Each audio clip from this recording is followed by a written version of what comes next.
Buenas noches.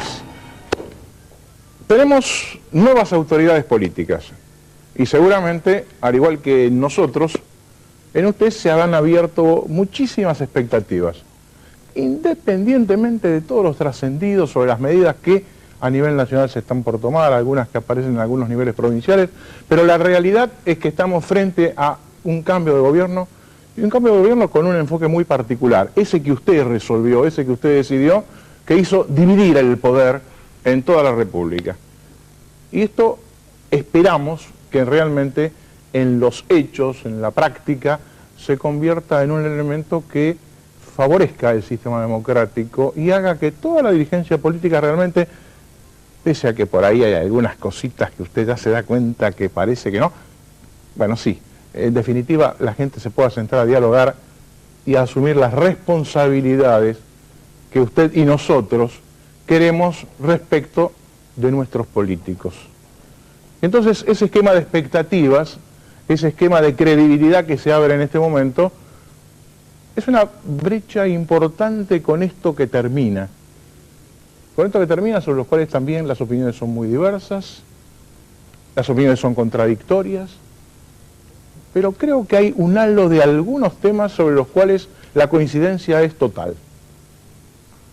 Ética, responsabilidad ciudadana, el terminar con todo lo que pueda ser corrupción, y un punto sustancial que es revalorizar nuevamente a la gente en los problemas de empleo, desocupación, seguridad, no diría justicia, por cierto, y por qué no, sí, por qué sí, el tema de la educación, tema sobre el cual venimos hablando permanentemente y sobre el cual vamos a seguir generando el debate posiblemente durante todo el verano. De forma tal de que lo único que podemos expresarle a las nuevas autoridades de todas las jurisdicciones políticas es que asuman esto con las ganas de hacer el cambio que la Argentina votó. Y a todos les deseamos suerte, a todos los de todos los partidos políticos, a todos los distintos estratos, de forma tal de que la gente vuelva a creer en la dirigencia. Presentamos el programa de inmediato. Las siguientes empresas hacen... Bueno, la propuesta de esta noche entonces pasa por no hablar de la coyuntura. Vamos a volver a hablar de la gente. Vamos a hablar de usted, de nosotros y de nuestros invitados. Dos invitados. Hoy tenemos asistencia perfecta de nuestros columnistas. Alberto Tacchini, Ledesma y Chaliú dijeron, con estos invitados no podemos dejar de estar presentes en el programa. El padre Rafael Brown. Padre Rafael Brown, yo no sé si usted posiblemente lo conozca. Si no lo conoce, es decir, el que lo conozca se queda ya en todo el programa. El que no lo conoce, quédese un poquito y escúchelo. Lo mismo que Horacio Regini, porque es esa gente que realmente prestigia cualquier tribuna, cualquier charla y prestigia, por supuesto, ambos nuestro programa. Así que a ambos, muchas gracias por estar acá. Yo abriría con un punto, si les parece bien. Usted se ha dedicado mucho al tema de la tecnología. Y entonces, por ahí viene este primer planteo. ¿Hacia dónde vamos con la tecnología? ¿Y hacia dónde va el hombre con la tecnología? Yo recuerdo que algunos políticos han dicho, para que no haya desocupación, dejemos la tecnología de lado. ¿Se acuerdan? En su momento el gobernador Dualde dijo esto en algo que nos sorprendió a todos. ¿Hacia dónde va el hombre con la tecnología? Yo debo contestar esa pregunta tan difícil. No se anima, sí. ¿Cómo no? ¿Cómo no? Es cierto, yo desde hace muchos años me interesa la ciencia y la tecnología, muy especialmente en relación con la sociedad y con las personas. Y en ese sentido, yo a veces me sorprendo y me es difícil, digamos, responder algunas preguntas. La más importante en este momento es ese fundamentalismo digital que invade a toda la sociedad, invade las escuelas, invade a todos los hogares. Yo creo que con la tecnología, con la ciencia, podemos hacer maravillas y que Dios nos ha dado el don de hablar, los dientes, la posibilidad de emitir sonidos, y eso es tecnología. Y creo que con todas las tecnologías que podemos e inventamos permanentemente, podemos hacer cosas maravillosas. Ahora, de la misma manera como la lluvia hace crecer espinas en los pantanos y flores en los jardines, hay usos y mal usos de la tecnología. Usted habla de fundamentalismo digital, creo que fue la expresión que usó. ¿Qué sensación tuvieron ustedes cuando escucharon esto? Yo después le vamos a preguntar a Ginny qué quiso decir él, pero ¿cuál fue la sensación de ustedes sobre este concepto? Interesante, ¿no? Porque plantea una visión autocrítica, ¿no? Por lo menos una visión crítica de algo que mucha gente no se anima ni siquiera a pensar. Es un proceso, sigamos adelante. Interesante. Mire, mi dilema es el siguiente. Yo veo que hay mucha gente que protesta contra las computadoras, las telecomunicaciones, y lo hace con argumentos de tipo emotivo, como recordando el aroma de las tintas o la pluma de ganso. Y claro, la gente aplaude y dice, cuidémonos de las tecnologías. Otros que abrazan, sin pensar en ninguna meditación, la tecnología y la quieren poner como remedio de todos los males y de todas las dificultades que nos aquejan. Son extremos y por supuesto la verdad no está en ninguno de ellos. Pero yo diría que en este momento hay ciertos mitos, yo los llamaría así, de hablar acerca de la revolución de la información, acerca de una denominada sociedad del conocimiento, con la cual yo discrepo. Yo creo que le estamos dando demasiado valor a esas tecnologías y en ese sentido lo llamo fundamentalismo digital. Lo de digital es una cuestión técnica, el hecho de que uno puede representar las imágenes, los sonidos con ceros y unos. Yo creo que no es nada importante y mañana habrá otras técnicas que podrán usar 3 elementos, 4, materia orgánica, etc. Pero yo creo que el punto de vista más importante son los fines, el para qué, el por qué. Yo hoy día con la técnica es posible hacer cualquier cosa. Lo importante es que nos concentremos más y más, y esto también vale para la educación, en cómo usamos esos nuevos instrumentos. Entonces yo le llamo fundamentalismo digital a esa idea que poniendo internet en todas las escuelas se arregla la educación, o que si hay una computadora en cada hogar, eso va a salvar a la patria y a los chicos de nuestro país y del mundo. Yo no estoy de acuerdo con esa idea. Padre Brown, hablamos de los fines, los para qué, los por qué, y esto que plantea Regini, que seguramente usted dice, bueno, pero está bien, todo esto será así porque por ahí usted está convencido de otra cosa y dice, en definitiva, pero si yo no me pongo y no me ayorno y no me puedo entrar a internet y no tengo la computadora, soy un analfabeto nuevo de la época moderna, ¿no es cierto? Entonces parece un poco contradictorio esto, ¿o no? Yo pienso que en los sistemas actuales existen dos consensos. Uno respecto al sistema político, de que la democracia es el menos malo de los regímenes. Y diría lo mismo en el campo económico, que una economía libre de mercado es también el menos malo de los sistemas económicos. Pero la gran discusión contemporánea es cuál es la cultura que va a acompañar esos sistemas políticos y esos sistemas económicos, porque no se sostienen por sí mismos. Nacieron en el marco de una cultura y pueden vivir en el marco de una cultura porque son sistemas de libertad. Y el uso de la libertad, lo que planteaba Horacio recién, implica saber para qué uno quiere la libertad. La libertad adolescente es quiero la libertad, es la libertad de, me saco la autoridad de encima. ¿Y después qué hago con mi libertad? Es el problema de cualquier chico de 18 o 19 años. Cuando sale del colegio, de esa tiranía, como la llaman ellos, y llega a la universidad y no sabe qué hacer de su vida, porque no está preparado para el ejercicio de la libertad. Porque nuestra cultura es una cultura de medios, no es una cultura de fines. La cultura científica en general, no la de las ciencias básicas, pero sobre todo la de la técnica, es una cultura de medios. Y en general este fundamentalismo digital no está a cargo de grandes pensadores de la cultura, está a cargo de personas que hacen el marketing de sus productos, que nos quieren hacer creer que sin ellos no podemos vivir. Y por suerte, bueno, la civilización ha podido prosperar sin esto, y lo usará, como lo usará. Todas las cosas son para usar, pero usar en función de qué. Ahora, ¿dónde está la falencia que hace que se haya transformado este esquema cultural al que ustedes hacen referencia? Porque me parece que si falta esto, por ahí debemos indagar por qué falta o dónde está faltando. A mi juicio hay un hueco, hay una pobreza en la generación de pensamientos nuevos en aquellos lugares que tradicionalmente lo generaron.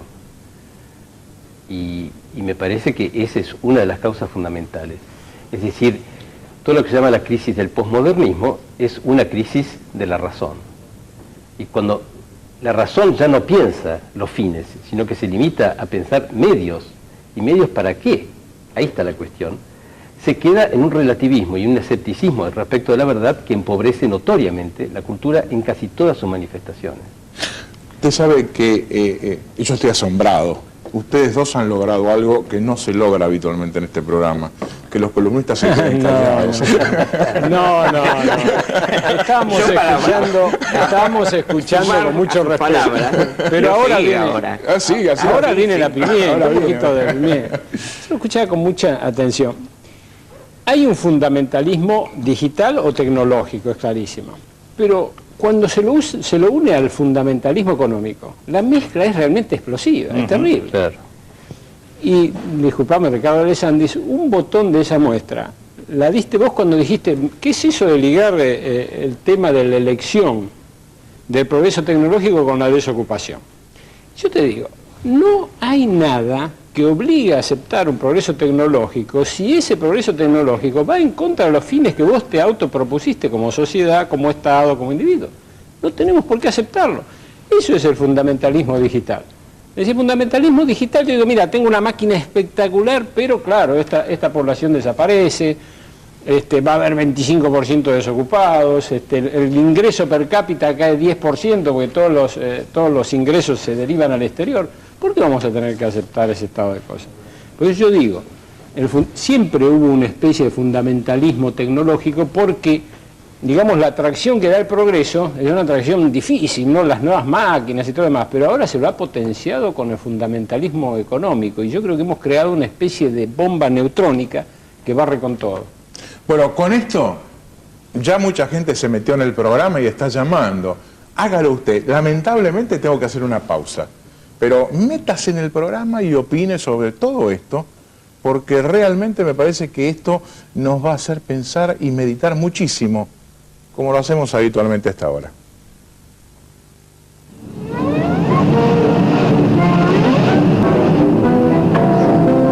Bueno, la discusión en su casa se armó, seguro. Y acá ya me empieza a decir, Ricardo, dale, adelante.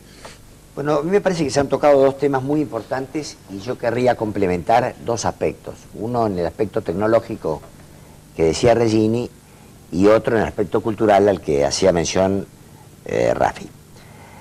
En el aspecto tecnológico es verdad que hoy estamos dominados por la revolución digital y por la informática. Pero me parece que hay un cambio muy importante en otros aspectos de la ciencia y la tecnología que tienen una trascendencia tanto o más grande que la que tiene el cambio que hay en las comunicaciones en este momento.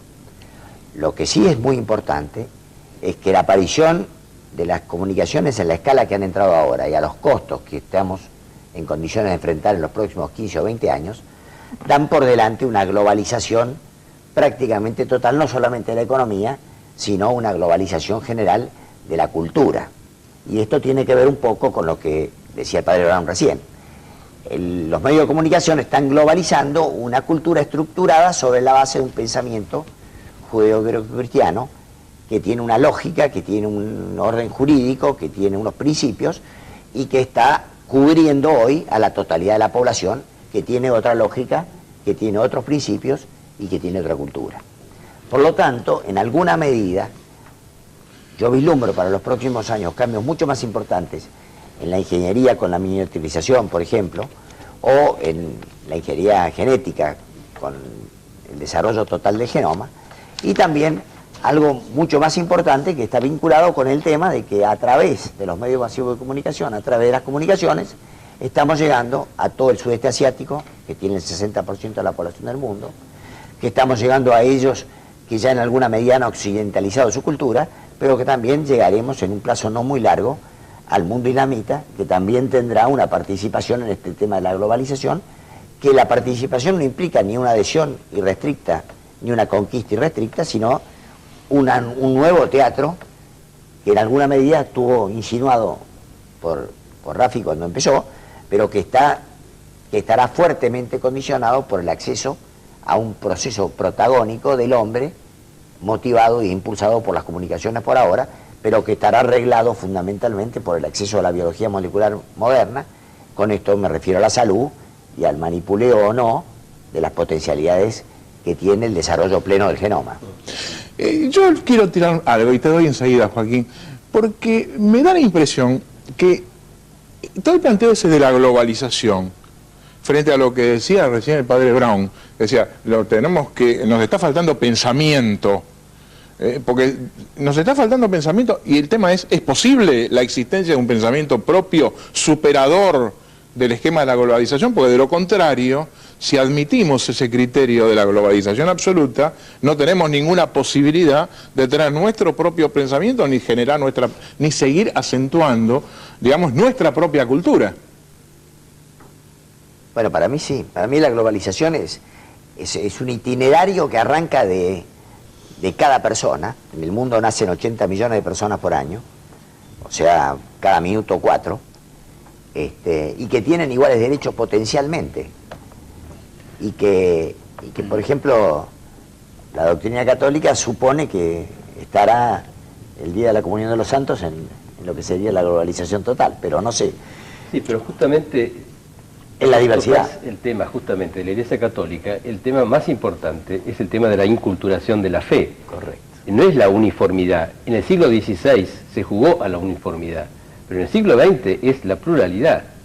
Y entonces, yo creo que hay dos formas de pensar, sinceramente. Me parece que hay una forma que es la que arranca de los libros, y otra es la que arranca de la realidad. Si uno arranca de la realidad, como las realidades son completamente distintas, el pensamiento va a ser original.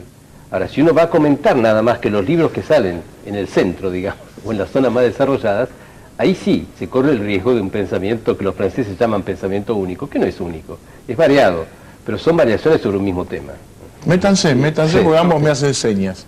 Con respecto a la tecnología, sin duda, lo que se dijo acá, uno puede usar bien o mal la tecnología. Es decir, en el fondo siempre hay una relación hombre-tecnología que es imposible de disociar. Es decir, yo creo que esto es parte de la política que en cada medio concreto, es decir, hay responsables, es decir, no hay siempre víctimas, sino que también hay responsables políticos en el manejo de las políticas, digamos, fundamentales. Pero yo creo que hay una diferencia entre la tecnología que siempre acompañó al hombre con este rasgo tecnológico, que es un poco el origen de las tecnologías en este momento. El origen de la tecnología, según cuentan algunos analistas en este momento, es disfuncional, es decir, no está satisfaciendo o está a requerimiento de la necesidad de la sociedad, sino que se van desarrollando en pequeños puntos que posiblemente no están satisfaciendo las demandas sociales. Entonces se va provocando, ¿cierto?, una serie de desarrollo técnico sin políticas tecnológicas, es decir, una especie, digamos, de anarquía o de virus, como se dice ahora, que se va diseminando. Y en esto, yo no hablaría de la globalización de la cultura, sino de las debilidades de la cultura ante una globalización tecnológica, porque yo no creo que en todas las culturas la tecnología está pegando en los comportamientos de la misma manera. Es decir, ejemplo, yo me animo a decir, aunque algunos argentinos se enojen, yo creo que en Argentina tenemos un deslumbramiento por la tecnología que no existe en todos lados. Es decir, si ustedes toman los índices de crecimiento de los celulares, los índices de la misma Internet, es decir, no es similar en todos los países del mundo, ni tiene el mismo efecto de comportamiento que tiene. Entonces, creo que también, como esto tampoco pasa, es decir, hay un comportamiento distinto en lo que es el mercado, digamos así, o la competencia en Buenos Aires, que en el interior del país. Es decir, hay cosas que nosotros, la tecnología nos obliga en este momento a hacer, que en el interior del país esto, digamos, no existe. Entonces, en un mismo país, en diferentes zonas, tenemos hasta distintos comportamientos. Entonces, lo que quería señalar fundamentalmente es que coincido con el tema de la dictadura, digamos, como decían, del tecnonazismo, decían pensadores, realmente afectado, pero cuidado, yo creo que no podemos globalizar a todas las culturas, es decir, yo no creo que todas tienen, es decir, son tan débiles en la recepción de la tecnología. Yo creo que hay culturas que se mantienen, que sus valores lo mantienen, que sus aspectos, digamos, los defienden. En cambio hay otros que posiblemente no tenemos raíces fuertes, no tenemos identificación fuerte y somos más proclives a estos golpes de la tecnología. Vos fijate, Ricardo, lo siguiente. Me pareció bárbaro cuando escuché acá el término fundamentalismo tecnológico o digital. Vale. Yo agregué fundamentalismo económico. Dije, acá se armó una mezcla terrible. Hay otro fundamentalismo que es el de la globalización. Lo que ha pasado en Seattle es para hacernos reflexionar. Yo no coincido, como decía un diario de mucha tirada, de que allí eran unos grupos marginales y dispersos los que armaron esa reacción espectacular que hubo contra... Como no coincido, por ejemplo... ¿Te referís a la reunión de Seattle? Sí, me refiero a la reunión de Seattle en Estados Unidos, en lo que se llamó pomposamente la Ronda del Milenio, que iba a culminar con todo este proceso de globalización en medio... Como hay que tomar también con muchísima atención lo que dijeron los gobiernos africanos y algunos latinoamericanos. Señores, ustedes decían que la ronda iba muy bien y nosotros estábamos en la sala de al lado tratando de averiguar dónde estaba la ronda, porque eso era un manejo de algunos, de una estructura de poder, donde el resto, la inmensa mayoría, está fuera. Eso no puede ser globalización. Y yo creo que lo terrible es tomar este proceso manejado por unos cuantos y muchas veces a la espalda de las necesidades de muchos pueblos en desarrollo, de muchos sectores sociales, tomar eso como un proceso ineluctable. Ahí tenés, a mi modo de ver, muy modesto, ahí tenés otro fundamentalismo que contribuye a esa bomba neutrónica. En esta discusión está faltando la inclusión del factor tiempo, porque obviamente en los términos en los que nosotros vivimos y medimos estos cambios, es muy probable que esto genere grandes caos. Pero mirándolo en un tiempo con un cierto ciclo histórico, que serán 50 años o 100 años, no tengo ni idea cuánto será, pero agregamos el factor tiempo. Me parece que vamos a ver y vamos a protagonizar un enriquecimiento mutuo, un poco lo que decía Rafi.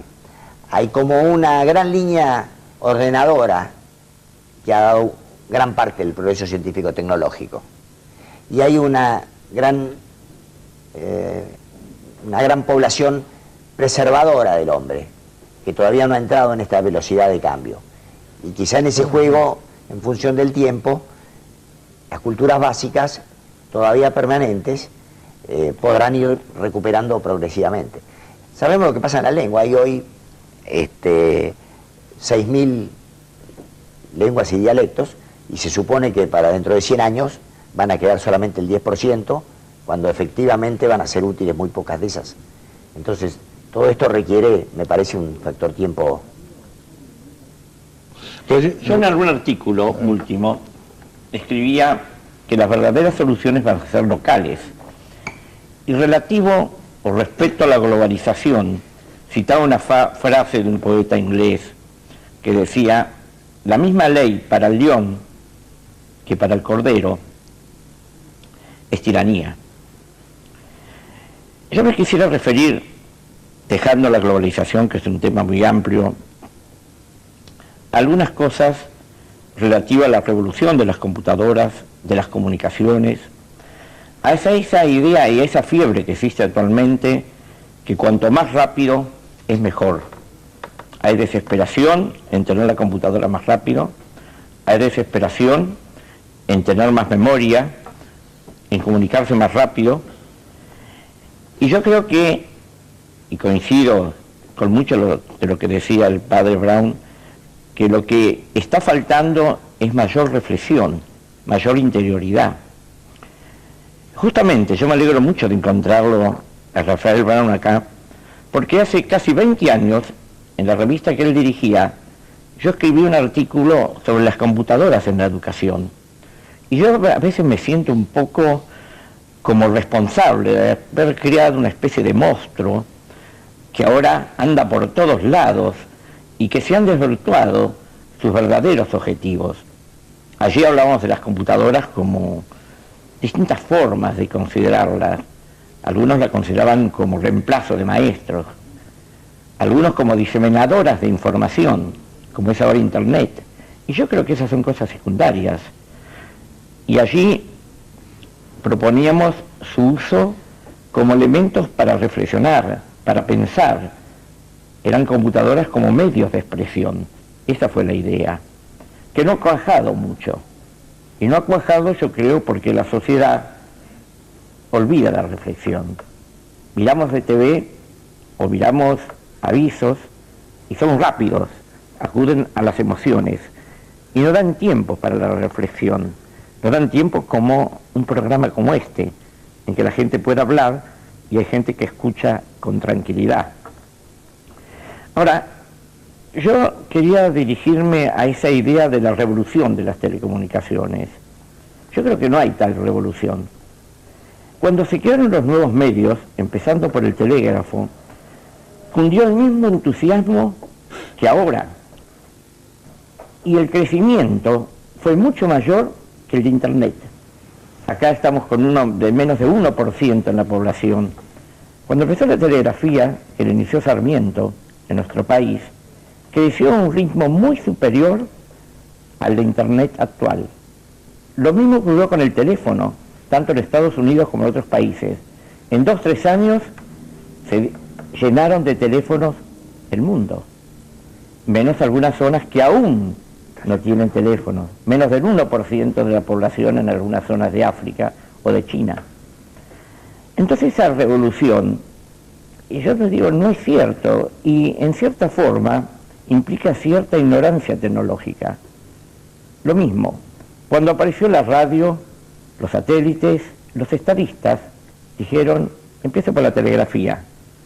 La reina Isabel, eran tiempos victorianos, con el presidente norteamericano y con el presidente francés, todos decían, se acabaron las guerras, ahora vamos a estar todos comunicados, va a haber paz, sabremos quiénes somos, podemos hablar juntos y se acabaron los problemas.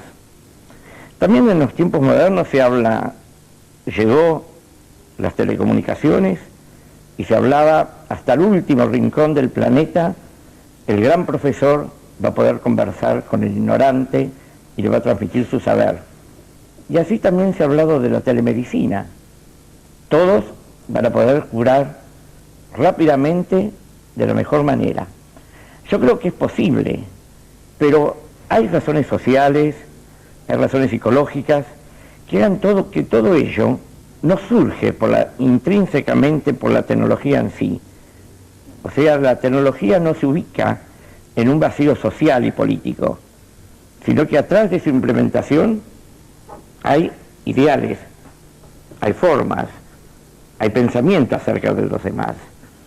Y entonces yo creo que en este asunto de la revolución de las comunicaciones debemos ser más cautos.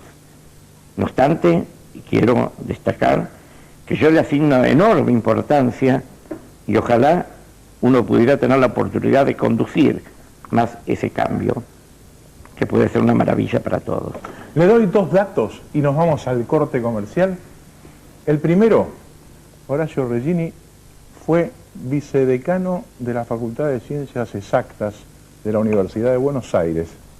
En una época lejana, nosotros recién empezábamos o estábamos estudiando en esa gloriosa etapa, ¿no? Más o menos, era una cosa un poquito similar, pero no vicedecano. ¿Qué era? Profesor nada más. Era profesor, bueno, pero era uno de los profesores más destacados o más nombrados en aquella época de la gloriosa etapa del rectorado de Riccieri Frondizi. ¿Se acuerda de eso? Bueno, y la segunda, el padre Brown cuando mencionó la revista Criterio, me dicen que corte, bueno, corto enseguida, pero el padre Brown dirigió una revista Criterio hace muchos, muchos años. Después nos va a contar por qué se llama Criterio esta revista. Y yo les voy a dar una sugerencia. Acepto el llamado al corte y la sugerencia se la doy después.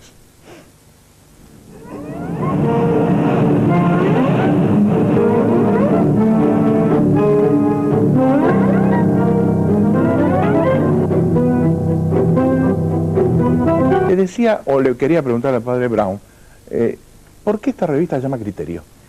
En realidad habría que preguntarle a los fundadores, que fueron en el año 1928, Atilio del Oro Maini fue el primer director. Yo creo que era un término que en España estaba ligado a una obra, el autor no me acuerdo ahora, pero que era discernir. Tener criterio era discernir las cosas, ver qué es lo valioso para quedarse con ello y lo disvalioso dejarlo de lado. Y usted la dirigió muchos años. 18. 18 años. Sí. Mire, un amigo mío, un gran amigo, Antonio Saloña, un día hace ya un año de esto, me dijo, te voy a hacer uno de los mejores regalos que te puedo hacer. Te voy a regalar una suscripción a la revista Criterio. Y me empezó a mandar la revista Criterio. Usted sabe que yo cada tanto le voy diciendo, aparte de todas las revistas que aparecen en los kioscos, hay muchas que no aparecen en los kioscos, excelentes revistas. Y esta revista Criterio es una de las revistas realmente espectaculares, que se lee muy fácil, muy rápido, todos los meses. Y si usted quiere hacer lo mismo que hizo Saleña conmigo, mire, le cuento. Esto le pedí autorización al padre Brown, porque yo lo traje, él no sabía de esto. Y si usted quiere hacer un regalo este fin de año a algunos amigos, regálele una suscripción de la revista Criterio. Es muy poquita plata y va a ser un regalo espectacular. Voy a algunos llamados y seguimos enseguida con el debate. Antonio Gutiérrez, de Congreso. Los asistentes pasan por alto que solamente tienen acceso el 5% de la totalidad del planeta a la tecnología. Creo que se dijo esto de alguna forma recién, Mirta, si la tecnología está al servicio del hombre, coincido, pero si reemplaza al hombre no sirve. Un poco el planteo que acá se ha hecho desde el punto de vista económico. Desde Acasuso, Gladys, nunca como ahora, sobre el avance de la tecnología, se la ha usado para suplantar el trabajo del hombre. Cree en el avance de la ciencia y otro tema es desplazarlo al hombre a través de la tecnología. Desde Quilmes, bueno, Juan, muchas gracias por sus saludos y su opinión sobre el programa, lo mismo que a Álvaro y a Manuel, que están agradeciéndonos haber invitado a esta gente que habitualmente no aparece en los medios de comunicación. Seguimos. ¿Quién quería usar de la palabra? Yo quiero hacer una crítica a algo que hoy. La tecnología está disponible para toda la gente. Está en mayor o menor medida. Pero creo que no hace falta circunscribirnos a la tecnología de las comunicaciones, que también cubren la totalidad de la población, pero en todos los aspectos que la tecnología se ha desarrollado, ha llevado un bienestar fenomenal al hombre. No hablemos de la salud, que la ha duplicado o triplicado en la expectancia de vida, y no hablemos del trabajo, que ha disminuido enormemente la tarea del hombre en el trabajo. O sea que ir contra la tecnología, a mí me parece que es estar de espaldas a una realidad de progreso incontrastable. Eso no quiere decir, como se dijo hoy, que la tecnología sea siempre utilizada en el buen sentido, pero que la tecnología le ha generado una posibilidad al hombre impensada y crecientemente impensada. Hablemos de alimentos. La disponibilidad de alimentos que tiene el mundo hoy puede cubrir con toda tranquilidad la necesidad de alimentos de toda la población. Que esté manipulada, que no tenga acceso por unas causas políticas o económicas, no tiene nada que ver con la tecnología. Sí, Pablo. Pero acá viene el dilema también, que yo lo he visto en alguna intervención de Taquini. Una cosa es el largo plazo, las tendencias de siglos o de acá. Otra cosa es el aquí y ahora, donde nosotros sufrimos los problemas. Entonces, una visión extrapolada del largo plazo, que hace el fundamentalismo de la tecnología, por la tecnología en sí, porque en el largo plazo sabemos que nos dio todos estos beneficios de tecnología, pero lo aplicamos irrestrictamente en el corto plazo, nos trae más problemas, y este es el espíritu crítico que yo creo que tenemos que tener. Es lo mismo que pasa con la globalización. La globalización en el largo plazo, sí, vamos a tener, no sé, 100, 200, 300 años, nadie niega. Una globalización dentro de la diversidad, porque la economía y la tecnología que hasta hace 50 años, en las cuales imperaban las economías de escala y cada vez queríamos mercados más grandes, ahora va entrando la riqueza de los mercados locales y regionales. O sea, yo estoy de acuerdo también de que no va a ser un proceso de unificación, sino que va a ser un proceso de unidad en una grandísima diversidad, donde quizás el Estado Nacional no se va a morir para dar lugar al Estado supranacional. Quizás se van a morir los Estados nacionales para dar lugares a Estados más pequeños todavía, donde se dé... Sí. A 2 puntas. Bueno, pero eso es pensar en el larguísimo plazo. Yo digo, en el aquí y el ahora están esos fundamentalismos que hacen la vida difícil y casi imposible a mucha gente. A mí... Perdón. No, adelante. No, sí, solamente el tema de que en el fondo llegamos a un tema de manipulación tecnológica, es decir, la tecnología no es neutra, evidentemente. Y entonces, sin duda, la manipulación que se haga desde el punto de vista político o desde el punto de vista de los fines, digamos, de una comunidad, le está marcando a uno en cierta manera el rasgo. Pero creo que es importante, porque si bien lo decía alguien de la audiencia y también lo había repetido usted, es decir, hay una minoría, es decir, que manipula la tecnología, pero eso no quiere decir que esa mayoría que supuestamente no manipula la tecnología no esté afectada por la tecnología. Es decir, cuando uno imagina en determinados lugares de muy poco desarrollo relativo, bueno, pero ahí los efectos tecnológicos llegan y llegan de manera tal que inclusive la gente, por su desarrollo educacional, no tiene capacidad de asimilación tecnológica y provoca unas distorsiones, digamos, muy fuertes. Por eso, yo creo que el tema es, la tecnología no es neutra. La tecnología desde el punto de vista del uso económico, a la medida que se use, es decir, que sea parte de un esquema con criterio, discrecional, si quiere, que permite pensar, creo que es importante. El tema es cuando se transforman en fines, ¿cierto?, en lugar de instrumentos, y entonces se hace una manipulación deliberada en contra del mismo fin social de la comunidad. Creo que ahí está el tema central. Sí. Pero un solo ejemplo, ¿no? Pero ligado a la salud. Todos concuerdan hoy que es un disparate lo que está pasando en los últimos 6 meses de vida de las personas, el encarnizamiento terapéutico, porque se aplica el principio de lo que se puede, se debe hacer. Y ese principio de lo que se puede, se debe hacer es ridículo, moralmente hablando. Hay que ver si está al servicio del hombre, al servicio del bien. Y un problema económico, del crecimiento desmesurado de los recursos médicos, pero gastados fundamentalmente en los últimos 6 meses o 3 meses de vida, indica que ahí la tecnología ha suplantado al humanismo médico. Y entonces, el tema del humanismo, y hay otra dimensión que yo creo que no hemos incluido en esta reflexión, que es decisiva para mí, que la resumiría con una frase de Pascal, que era un gran filósofo y matemático francés, ¿no?, que decía que el corazón tiene razones, que la razón no comprende. La tecnología no abarca la vida afectiva. Y salir a un cajero automático y ir a un cajero humano implica no solamente una transacción económica, implica una transacción humana. Y uno lo que quiere son transacciones humanas en una sociedad, no solamente transacciones económicas. Lamentablemente, corto de vuelta es el último corte, pero esto que dijo el padre Brown realmente me dejó, diría que con la piel de gallina, porque es uno de los temas que usted, ¿cuántas veces se lo habrá planteado en la intimidad suya y en la intimidad de su familia?